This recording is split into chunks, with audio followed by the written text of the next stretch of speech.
Notre-Dame, en réponse à la blague hier d'un ado sur la Mecque qui était amusante, et aujourd'hui, ce jeune est menacé de mort. Mais que ceux qui se réjouissent sachent que la foi des catholiques reste intacte. Faites-le leur savoir. Nous sommes envahis d'un culte crasse. Que ceux qui crachent sur la France dégagent. C'est simple comme bonjour et un aller simple si je puis dire. Sur Twitter, plusieurs membres du Bureau national de l'Union nationale des étudiants de France, l'UNEF, ont ouvertement plaisanté du drame qui a touché la cathédrale parisienne. Je m'en fiche de Notre-Dame de Paris car je m'en fiche de l'histoire de France, avait d'abord indiqué une certaine Afsa Ascar sur Twitter avant de supprimer son compte. Celle qui se présentait comme membre du Bureau national de l'UNEF, un syndicat marqué à gauche, a ensuite écrit « Les gens, ils vont pleurer pour des bouts de bois. Voilà, vous aimez trop l'identité française, alors qu'on s'en balèque objectivement, c'est votre délire de petit blanc. » La salope!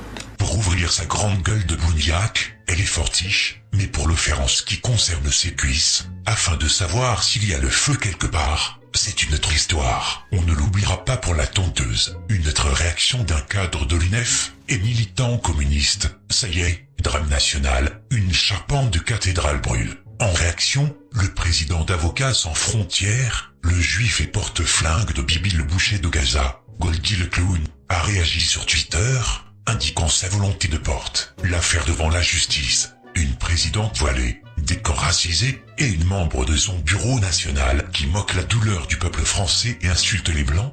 Moi je trouve l'UNEF en parfaite cohérence. Avocats sans frontières portera donc plainte avec la même cohérence. Il y a un siècle, on a reconstruit sans pression Notre-Dame de Reims, suite à des bombardements de guerre. Alors je veux bien qu'au bled vous mettiez 30 ans à reboucher un trou sur une départementale, mais ici, c'est la France. Juste pour info. Dans la rubrique Les Sionards de droite, on y retrouve avec grand plaisir le plus grand juif de tous les juifs, Mouyer Habib, et un autre issu de la même communauté, Philippe Carsanti, ainsi que l'inénarrable journaliste Goy d'I24 News, Christian Mallard. Chacun dans son style, même si l'autre gros tas de merde plonge dans le complotiste, Sionard 2.0, ils ont néanmoins suggéré que l'incendie pouvait être un attentat islamiste, ou bien même gilet jaune. Tous des bananes. En attendant, ne comptez pas sur ces propagandistes et leurs couillons utiles de la sphère christo-grémo anti-arabe pour dénoncer le politicien israélien, le juif Baruch Marzel, qui s'était réjoui de l'incendie. L'enfant de pute! Cette charogne issue du parti Otzma Yehudit négociait il y a quelques jours encore avec Bibi le boucher sa participation à une nouvelle coalition gouvernementale. Mais il y a un petit dont ils font style d'ignorer. Un mystérieux Israélien avait été interpellé il y a presque 5 ans sur le parvis de Notre-Dame en raison d'un comportement pour le moins suspect. Issu d'un pays qui ne compte que 2% de chrétiens, il avait manifesté un singulier et vif intérêt pour la cathédrale au point de commettre une action illégale et sans la moindre autorisation. Il a filmé en drone tranquillou peinard avec une caméra professionnelle et capturé 5 minutes d'enregistrement du monument vu d'en haut. Intéressant. Que ce soit la presse juive ou israélienne, les différentes reprises de la dépêche de l'AFP faisant état de son arrestation ne mentionneront jamais son patronyme, car elle se contente de sa version. Ce prétendu touriste de 24 ans ne savait pas que c'était interdit. Mon cul, ouais!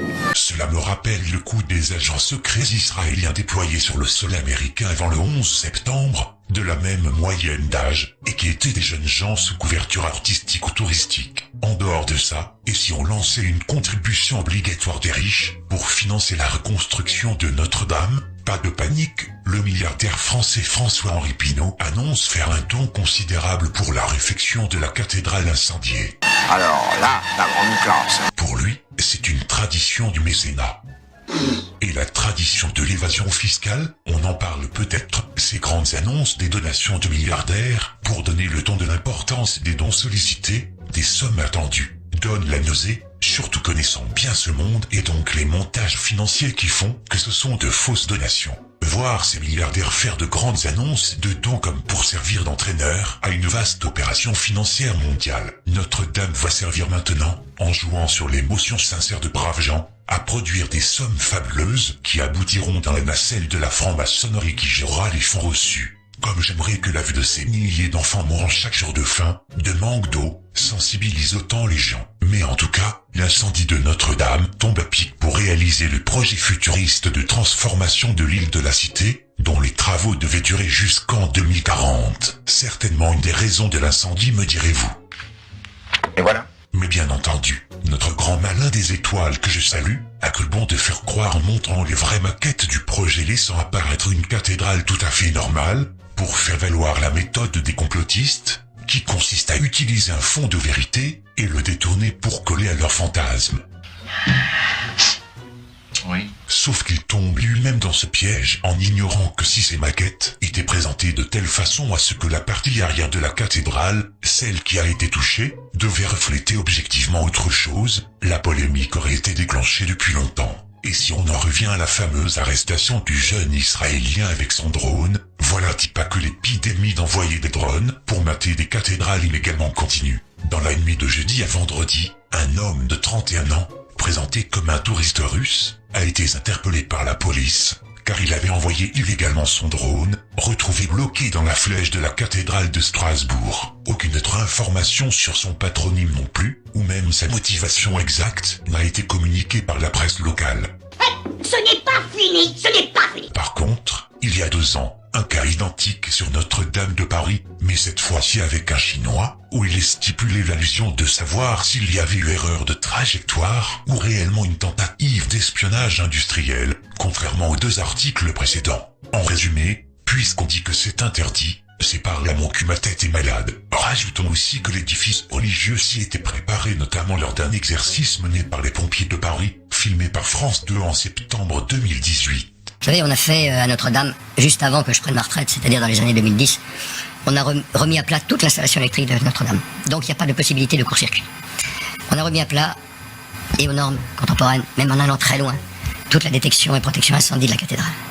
Avec des éléments de témoins de mesure, d'aspiration, etc., qui permettaient de détecter un départ de feu. Et puis, le moment ou le jour idéal pour pouvoir déclencher un incendie, lorsqu'il n'y a plus personne dans l'édifice, c'est bien évidemment à l'heure où il était prévu exceptionnellement de fermer Notre-Dame de Paris à 17h30. Vous avez en bas de la cathédrale 2 hommes en permanence, qui sont là jour et nuit, et qui sont là pour aller voir dès qu'il y a une alerte. Et appeler les pompiers dès que le doute est levé. Ils sont là en permanence. En permanence, oui. Pourquoi les responsables de la cathédrale ont-ils restreint l'accès aux tours 1 heure plus tôt pour ce 15 avril? Mystère. Aucune explication ne fut fournie sur le site à propos de cet avertissement mentionné ailleurs, tel que ce compte Twitter en date du jeudi 11 avril, et peu importe d'ailleurs, cela n'enlève rien au reste. Le détail troublant, c'est que la première alarme a retenti à 18h20 et le feu fut constaté vers 18h50, suite à la seconde alarme de 18h43. Pourrait avoir une boîte défaillance de mécanisme d'alerte? Impossible. Tout est possible. Tout est possible. Moi, je vois mal parce que, bon, ça a été un travail colossal. Et puis, vous savez, c'est comme dans tous ces chantiers de monuments historiques, surtout à Notre-Dame, on a un encadrement technique, normatif, de contrôle, etc., qui est considérable, qu'on ne voit nulle part ailleurs, qui est considérable. Donc là, je veux dire que je suis quand même assez stupéfait. C'est précisément durant la tranche horaire de 17h30 et 18h30 qui fut spécialement interdite aux visiteurs, mais aussi aux ouvriers qui avaient tous quitté les lieux à 17h30 que le foyer du feu fut activé. Et pendant les 13 années où vous avez été l'architecte en chef du bâtiment, vous n'avez pas eu connaissance de départ de feu ça n'est jamais arrivé? Non. Je vous laisse méditer pour cette première partie. D'autres révélations suivront. À très bientôt.